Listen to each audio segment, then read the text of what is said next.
کہ اللہ رب العزت کی معرفت یا اللہ سے تعلق حاصل کرنا یہ ہماری منزل ہے اور ہمارا نفس اس کی رکاوٹ ہے۔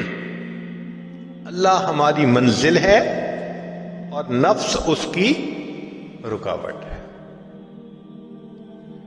دو طرح کی پوجا ہوتی ہے، ایک ہے اللہ کی پوجا کہ ہر حال میں اللہ کی منشا کو پورا کرے، ایک ہے کہ نہیں اچھی لگی تو بات کر لی، اور اگر طبیعت کے خلاف ہے شریعت کا حکم تو طبیعت پہ عمل کر لیا۔ یہ نفس کی غلامی ہوتی ہے۔ یاد رکھیں، زر پرستی، زن پرستی، شہوت پرستی، بت پرستی، نفس پرستی، یہ تمام کی تمام بت پرستی کی اقسام ہیں۔ خدا پرستی کوئی اور چیز ہے۔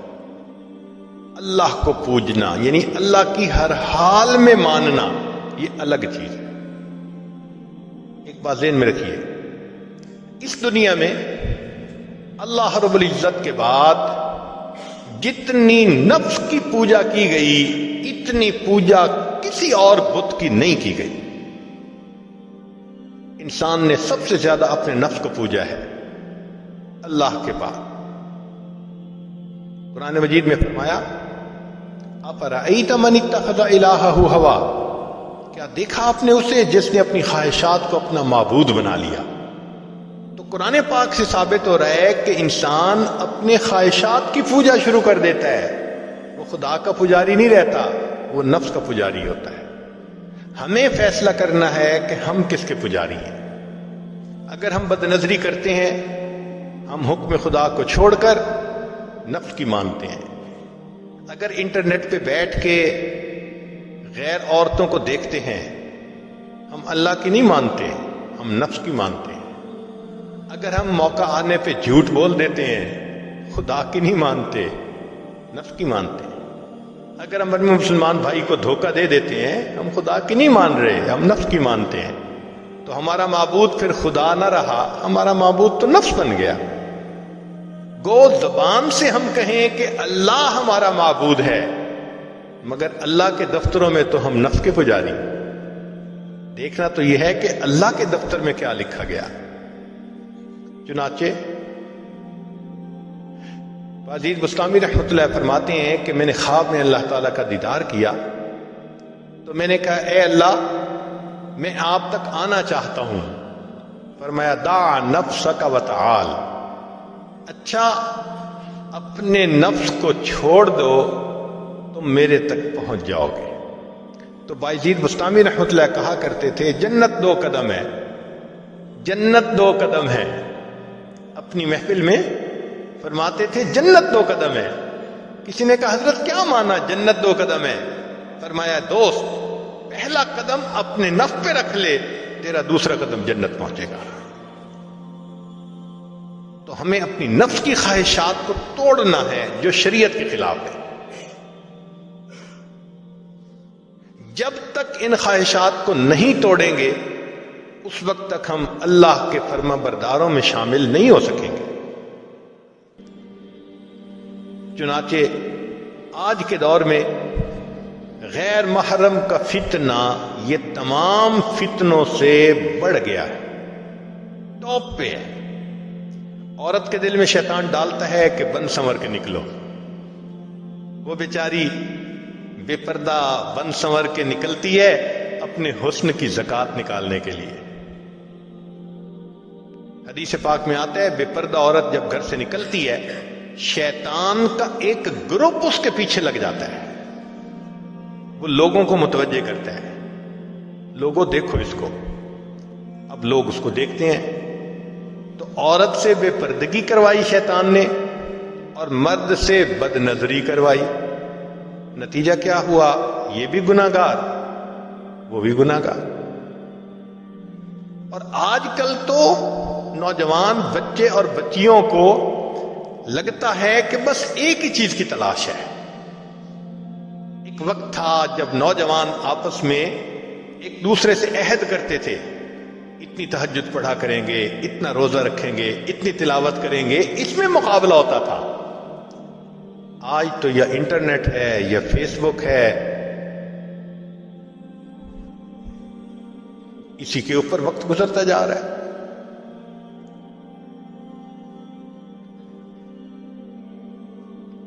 نتیجہ یہ ہے کہ آج ہر انسان اپنی خواہش کو پوری کرنے میں لگا ہے، الا ماشاء۔ ایک زمانہ تھا صرف نوجوانوں کے اوپر بندے کو فکر ہوتی تھی کہ ذرا کچی سی عمر ہے، بہک نہ جائیں۔ آج تو بوڑھوں کا پتہ نہیں ہے۔ ایک نوجوان میرے پاس آیا، اس کی عمر 18 سال تھی، زاروں قطار رونے لگا، اتنا رو رہا تھا کہ میرا جی چاہ رہا تھا اگر کوئی کام میرے بس میں ہوتا نا تو میں بچے کے آنسو پوچھ لیتا، میں اس کام کو کر دیتا۔ میں نے اس کو کہا، بچہ تم کیوں اتنا رو رہے ہو، کیا ہوا؟ کہنے لگا میری دادوں کے لیے دعا کریں۔ 18 سال کا نوجوان بچہ نیک دادوں کے لیے رو رہا ہے، کیا ہوا؟ کہنے لگا 2-3 سال سے دادا ابو فوت ہو گئے اور میری دادو انٹرنیٹ پہ روزانہ 2 سے 3 گھنٹے بیٹھ کر ننگی تصویریں دیکھتی ہے۔ آج بچہ آ رہا ہے اپنی دادوں کے بارے میں پریشان۔ وہی زمانہ آ گیا، بوڑھے بھی فتنے سے محفوظ نہیں رہے۔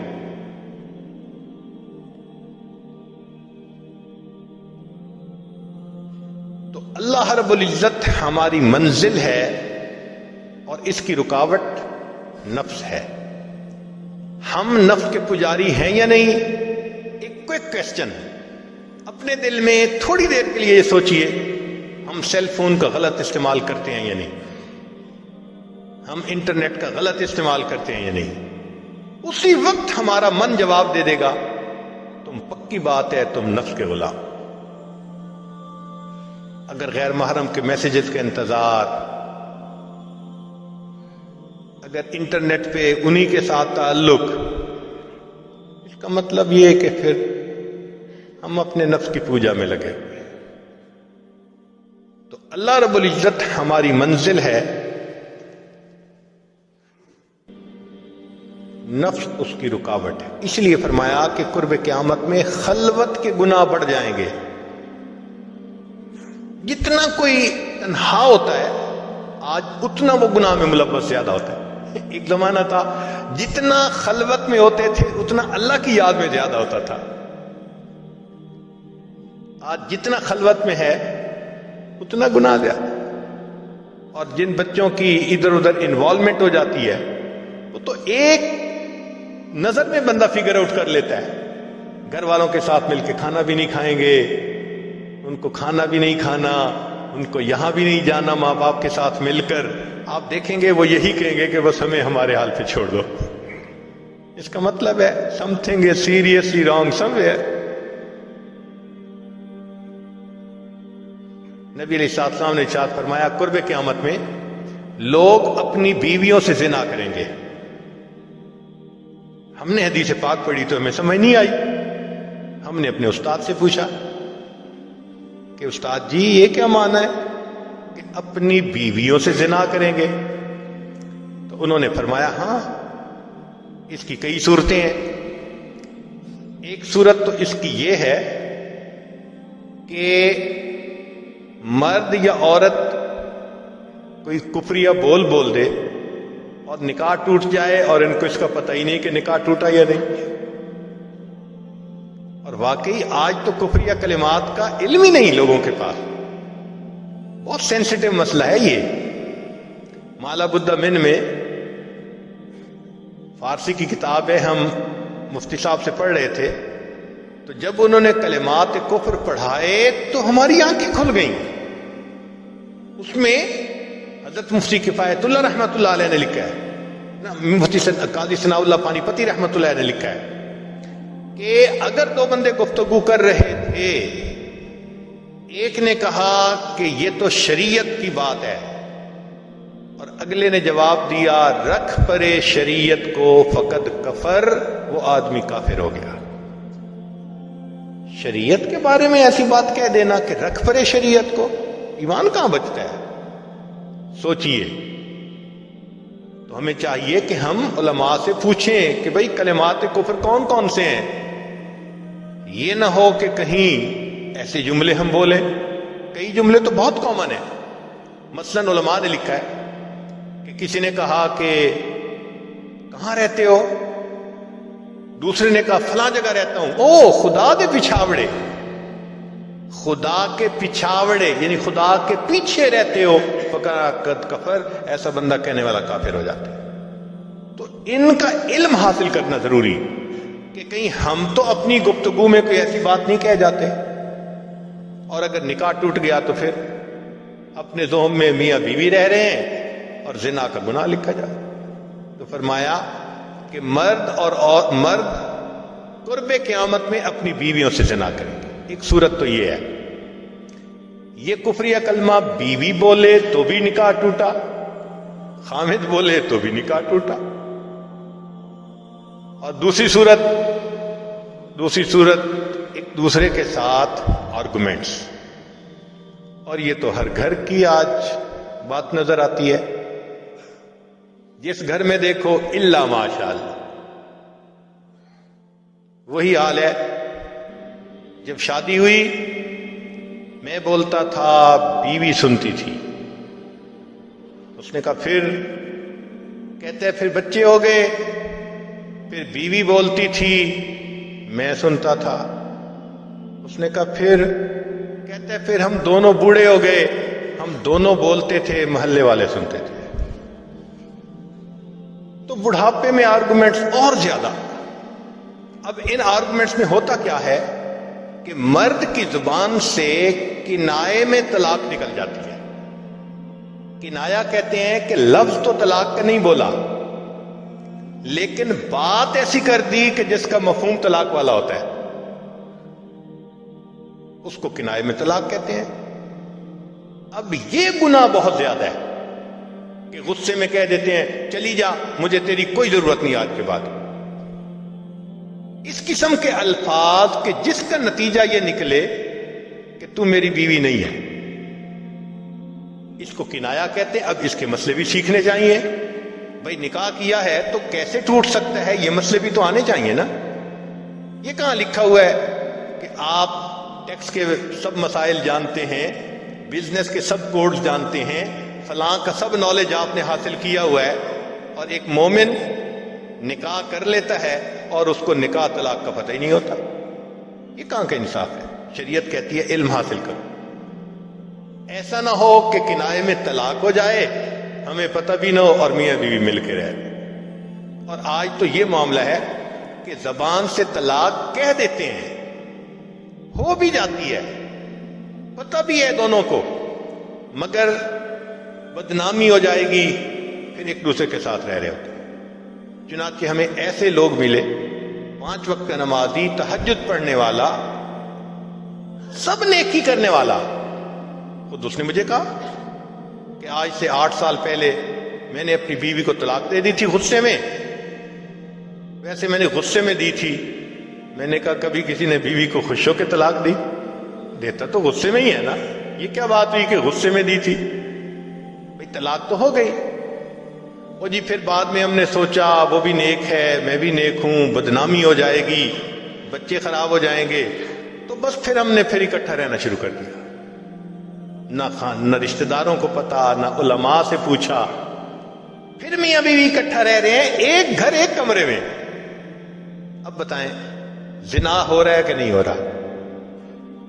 قربان جائیں اس سچے نبی صلی اللہ علیہ وسلم کی مبارک زبان پر 1400 سال پہلے وارن کر دیا تھا کہ قرب قیامت میں لوگ اپنی بیویوں سے زنا کریں گے۔